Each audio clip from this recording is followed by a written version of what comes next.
자라가라 라는 제목으로 함께 말씀 나누겠습니다. 오늘은 즐거운 추석 명절입니다. 추석은 가을 저녁이라는 뜻으로 가을 달빛이 가장 좋은, 가장 밝은 저녁 날이라는 뜻을 갖고 있습니다. 또 추석은 중추절이라고 말하기도 합니다. 음력으로 가을의 가운데 달인 8월을 가리키는 말입니다. 또한 추석을 순수한 우리말로 한가위라고 하는데 8월 달에 또 한가운데인 8월 15일을 가리킵니다. 이렇게 즐겁고 큰 명절이 된 것은 옛날부터 곡식이 무르익어가는 가을이 만연한 이때가 1년 중에 가장 풍요로운 시대, 가장 행복한 날, 가장 기쁜 때라고 여겼던 것입니다. 그래서 우리들은 더도 덜도 말고 늘 한가위만 같아라 라는 말을 합니다.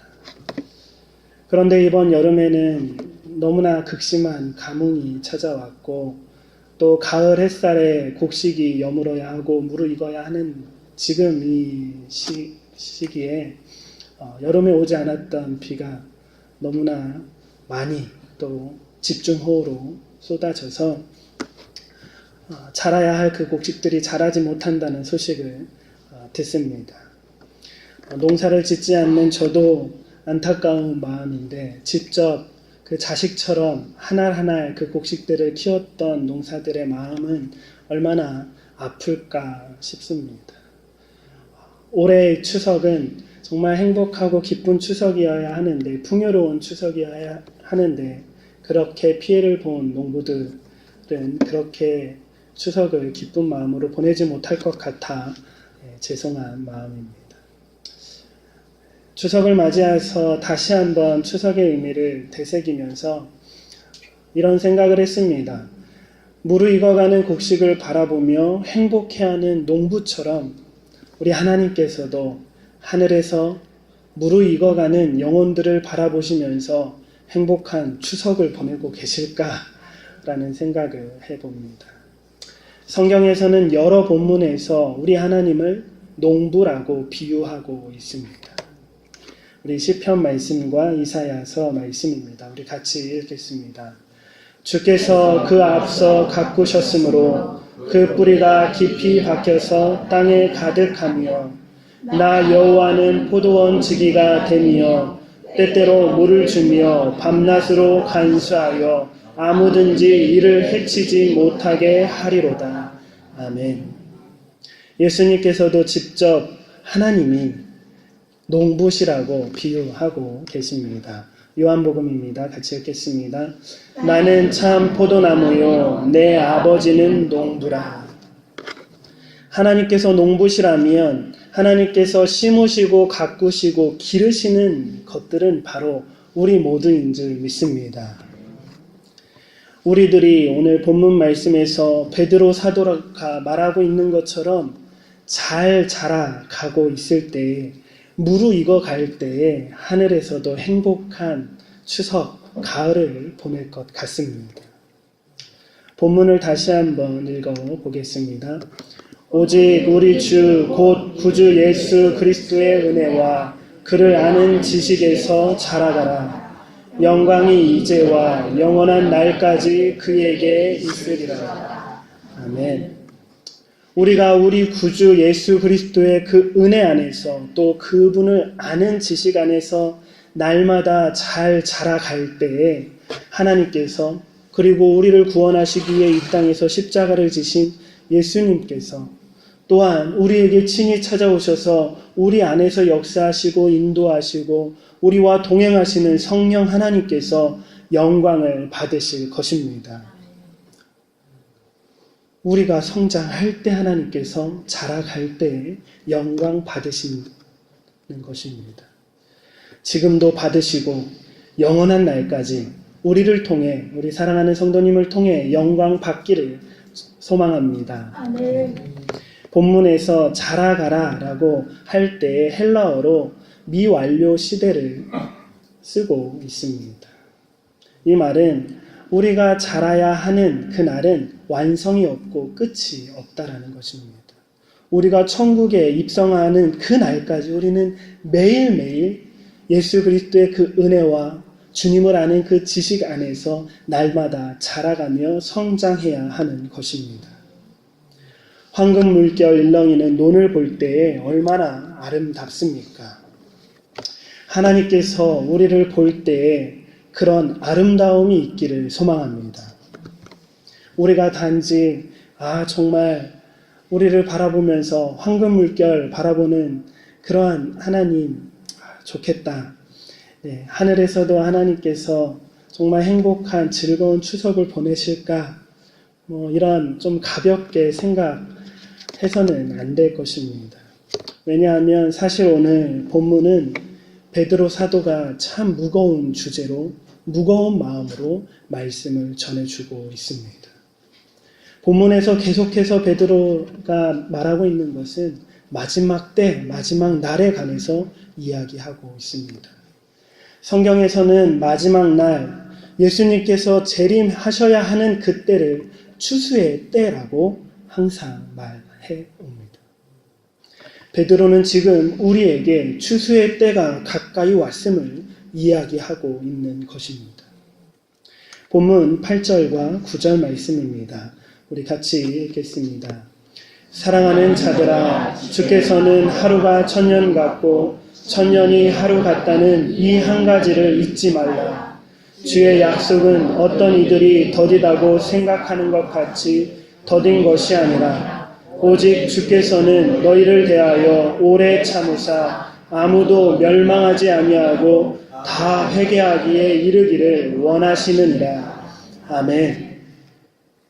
예수님께서 부활 승천하시면서 내가 다시 오겠다고 약속하신 그 약속은 이미 2000년이 지나 버렸습니다. 그래서 우리는 더 그 예수님의 약속의 말씀을 쉽게 생각합니다. 그러나 마지막 그 날의 시각에서, 그 마지막 날의 시점에서 본다면 우리가 살고 있는 오늘 이 시대가 초대교회의 그 시대보다 2000년이나 더 가까워졌다라는 사실입니다. 방학 첫날이 시간이 빨리 갑니까? 방학 마지막 날이 시간이 빨리 갑니까? 방학 마지막 날은 왜 이렇게 시간이 빨리 가는지 모르겠습니다. 지금 우리가 살고 있는 이 시대가 바로 그러한 시간입니다. 하나님의 약속이 이루어지는 그 날, 마지막 날은 점점 더 빨리 우리에게 다가올 것입니다. 이 추수의 때가 가까이 다가오고 있는 지금 우리가 어떤 사람이 되어야 하겠습니까? 본문 11절에서 12절에 말씀하고 계십니다. 같이 읽겠습니다. 너희가 어떠한 사람이 되어야 마땅하냐?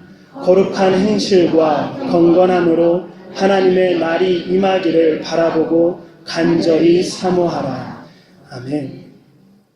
이렇게 우리가 거룩한 행실의 사람으로 경건함으로 날마다 자라가야 하는 것입니다. 본문에서도 그렇고 예수님 또한 그러셨고 특히 요한계시록에서는 마지막 때에 무서운 심판들이 계속해서 예언되고 있습니다. 그래서 그 심판을 받고 있는 이 세상을 바라볼 때면 우리에게도 두려움이 찾아올 수밖에 없습니다. 그러나 하나님의 사람들은 이 세상이 아닌 약속하신 천국을 바라보며 소망하며 담대함으로 살아가야 될 줄 믿습니다.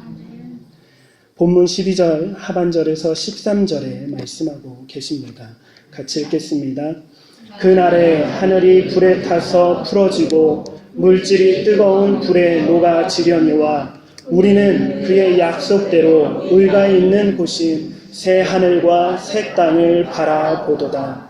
아멘. 우리의 이 땅에서의 아픔과 환난과 고난 중에서도 천국을 바라보며 소망하며 승리하며 자라가는 저희 모두가 되길 축복합니다.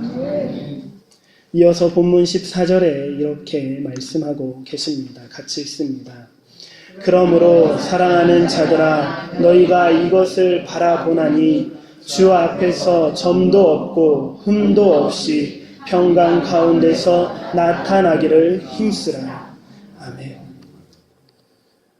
환난 가운데 그렇게 천국을 사모하며 바라보는 우리들은 주 앞에서 점도 흠도 없이 평강 가운데 나타나기를 힘쓰라 라고 말씀하십니다.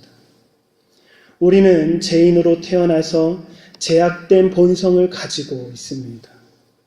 그래서 죄를 짓지 않는 것이 너무나 어렵고 억지로 죄를 짓지 않는다 할지라도 마음은 여전히 내 선한 행위와는 반대되는 자들입니다. 그럼에도 불구하고 하나님께서는 우리에게 점도 흠도 없게 나오기를 힘쓰라고 말씀하고 계십니다.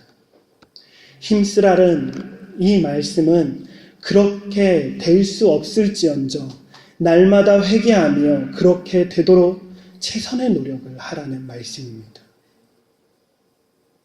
학교나 대회에서 주는 상 중에는 노력상이라는 것이 있습니다. 이 노력상은 입상할 수준이 되지 못했지만 그러나 그의 노력을 칭찬해 주며 주는 상입니다. 제된 우리 중에는 행함으로 구원받을 자 아무도 없습니다. 그렇다고 하나님이 명령하시는 선한 행위들을 포기하시겠습니까? 어차피 행함으로 구원 못 받으니 하나님의 말씀 지킬 것 없다라고 생각하십니까? 하나님께서는 우리의 연약함을 아시면서도 노력상을 준비해 두고 계십니다. 우리가 행함으로 구원을 받을 수 없지만 이 땅에서 선한 행위를 할 때마다 하나님께서는 기억하시며 천국에서 우리에게 상을 베풀어 주실 것입니다. 말씀처럼 추수의 때가 가까운 오늘 우리는 하나님의 사람으로 알곡으로 여물어가고 자라가고 있습니까? 과일과 채소 그리고 많은 곡식들이 자라가는 과정은 결코 쉽지 않습니다. 그들은 몸소 바람과 비와 땡볕을 이겨내야만 합니다. 우리가 주님 안에서 자라가는 과정도 결코 쉽지만은 않을 것입니다. 더욱이 원수들이 우리를 가만히 두지 않습니다. 우리 바로 옆에 가라지를 심어 놓습니다. 그럼에도 불구하고 새하늘과 새 땅을 바라보며 예수 그리스도의 그 은혜 안에서 우리의 믿음과 우리의 행함이 날마다 자라 무르익어가는 저희 모두가 됩시다. 비닐하우스에서 소중하게 기르는 식물들에게도 바람이 필요하기에 바람이 있어야 잘 자란다며 선풍기를 내틀어주는 것을 보았습니다. 우리를 하늘나라 가기까지 보호하시는 하나님께서 우리에게 필요하시기에 이 환난과 이 고난을 허락하신 줄 믿습니다. 이 과정을 통해 정말 우리가 하나님의 사람으로서 우리의 그 은혜에 대한 믿음과 하나님의 말씀에 대한 행함이 날마다 자라야 할 것입니다. 또 예수 그리스도 안에서 우리의 영성과 우리의 지성이 날마다 자라가야 할 것입니다. 이 땅에서의 추석과는 비교도 할 수 없는 그 큰 기쁨의 날이 하늘나라에 있음을 기억하시고 소망하시길 바랍니다.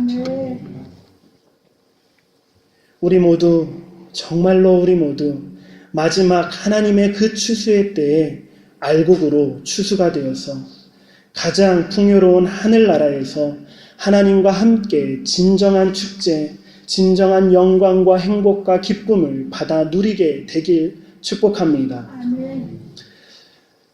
병원에서 보내는 외로운 추석이라 생각하지 마시고 오늘 누려야 할 그 기쁨을 천국에 저축했노라고 생각하십시오.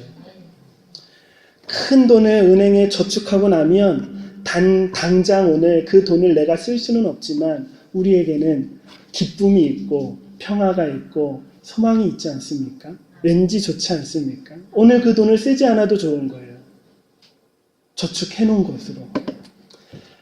이처럼 하늘에 쌓아둔 기쁨과 행복을 소망하면서 오늘도 주님과 함께 행복하시길 축복합니다. 함께 기도드리겠습니다. 창조주 하나님, 우리 한 사람 한 사람을 창조하셔서 하나님의 존귀한 사람으로 우리를 삼아주시니 감사드립니다. 죄인 되었을 때 하나님으로부터 원수된 우리를 위해 예수 그리스도의 그 십자가의 보혈로 우리를 자녀 삼아주시고 하나님의 백성 삼아주시고 친히 우리의 농부가 되어주시사 우리를 기르시고 인도하시고 보호하시고 우리와 함께 하시는 줄 믿습니다. 하나님이 기르시는 알곡으로 날마다 매일처럼 예수 그리스도 그 은혜와 주님을 아는 그 지식 안에서 날마다 자라 여물어 익어가는 저희 모두가 되게 하여 주옵소서. 하늘에서 바라볼 때 황금문결 같은 그러한 정말 무르익은 저희들의 영혼입니까? 저희들 스스로 볼 때 정말 부족한 모습으로 주님 앞에 고백할 수밖에 없음을 용서하여 주옵소서. 예수님을 믿고 그 은혜에 살아간다고 하면서도 우리의 믿음과 행함이 우리의 영성과 지성이 멈춰 있지는 않은지 우리의 모습을 뒤돌아보게 하여 주옵소서. 우리를 보호하여 주시사 때마다 우리에게 은혜를 베풀어 주시사 우리의 믿음이 우리의 행함이 우리의